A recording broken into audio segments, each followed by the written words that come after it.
Good evening, everyone. 2 times today, UP teams would square off in crucial Little League matches. One was for a state championship. The other was an elimination game to get to the championship.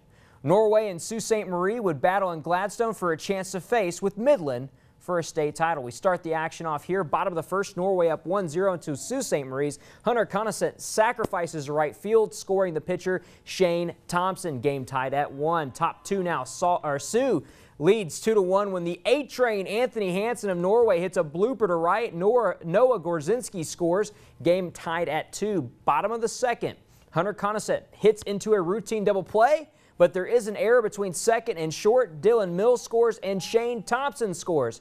Sioux leads 6-2. How about top of the fourth? Norway trying to rally down from 9-2 down. Ben Snyder muscles us 1 to second where there's a fielding error. He is safe and scores Trey Doda. Sioux leads 9-3. Top of the seventh, play of the day. Brett Torini hits this one to short, and Logan Bailey shows off the athleticism by almost doing the splits, but making the throw to second. Norway tries to battle, though. It's still top of the seventh when Bentley hits this one into center field, allowing Brent Torini to score. Sioux up only 9-5. Norway down now 9-6 after an RBI single. Now with Doda at bat, the catcher tries to gun a man stealing and then throws the ball away. Holly scores. It's 9-7. Trey Doda still at bat. Runner on third. He catches this one, but Sam Hopper pulls it in. Ball game. Sault Ste. Marie wins their first game today, 9-7.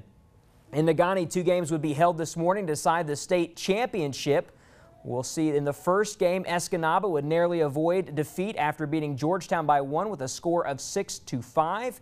UP North Central would win the second game against Tecumseh 10-2. That set up the state championship match for 10 and 11 softball between Escanaba and UP North Central, the second of the UPer matchups. How about Escanaba, UP North Central for the 10-11 state title? Here it is, top of the first. We're going to see Caitlin Lamy will try and rally with 2 outs. She does get help on the fielding error at short. Game still tied at 0. Escanaba, though, got out of the half inning and to start the scoring explosion. The first, Erica Moore hits one past short, and that would bring around Bailey Barron to put Escanaba up 1-0. You're going to hear Bailey Barron a lot. Bottom 2 now, and Escanaba back on the offensive, and Bailey Barron at bat again. This time she hits one into center, and Karen Zagorski scores. 3-0 Escanaba. Bottom 3, and hey, Bailey Barron adds to her RBI total with 2 more with a bloop to center, scoring Jordan Maringer and Carson Zagorski. Escanaba up 8-0. Still bottom of the third, and Escanaba is cruising at this point up 10-0 when Macy Lencourt drops in a blooper to right field that scored Emily Moore and Cadence Carter. Escanaba leads 12-0, and that would be the final score as we see Escanaba defeats UP North Central 12-0 and win the state championship for 10 and 11-year-olds.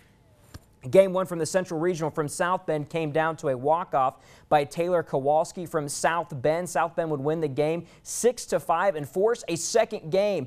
Everybody there were on pins and needles. In Game 2, Escanaba and South Bend would trade back and forth. Taylor Gauthier would have 5 hits in the contest and give a 8-5 lead until South Bend tied it back up. It was bottom of the 11th when Claire McInery singled to left and scored the walk-off victory when Emily Brungens, who played the game with essentially one hand after dislocating her finger, would score the game-winning run. Escanaba will start the Little League World Series 1 week from today in Delaware. Escanaba wins 10-9. In St. Clair, 9 and 10-year-old baseball, Escanaba boys would beat Hudsonville 7-0. They will start the playoff play tomorrow. It was a strong day for Escanaba teams, to say the least.